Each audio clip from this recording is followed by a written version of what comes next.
Sir sir বলছিলাম amount first rate পাচ্ছি না, আবার দেখিয়ে দিন। হ্যাঁ থিওরি ক্লাস আমি সানডে না সানডে মনডেতে ছুটি থেকে সানডে করে নেবো, কারণ সানডে সকালে 8টার দিকে। স্যার এখন প্লিজ এটা দেখিয়ে দিন, আমরা পাচ্ছি না। তোমাকে ক্ষমা করে দে বাপ, তোকে 5 দিন ধরে ঠিকাচ্ছি, তুই আমাদের কম্পিউটারটাই ছেড়ে দে। আমি হেড স্যারকে দিয়ে তোকে আজকে টিসি দেওয়া করাচ্ছি, প্লিজ তুই ছেড়ে দে। আমাকে ফেল করেছি নাকি, আমাকে টিসি দিয়ে করাবি ইডিয়েট। হ্যাঁ তোমাকে মাফ করে দে, আমি চলে যাচ্ছি, তো আমি তোমাকে শেখাতে পারবো না।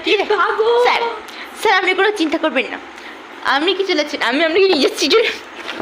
চলুন স্যার, চলুন চলুন চলুন। আমি তো চাকুর নাকি যে আমি তোর সঙ্গে যাবো, আমি একাই যেতে পারি, আমার পা আছে, স্কুটি লাগে, পা তো আছে। স্কুটি নাই তো ঠিক আছে, আমাদের পাগল আছে তো, আমরা হ্যাঁ, পাগল পাগল আছে। আপনি কীভাবে হাঁটবেন? আমি এমনি করে যাবো, বান্দরের মধ্যে লাফিয়ে লাফিয়ে যাবো। বান্ধবের মতন যাবেন।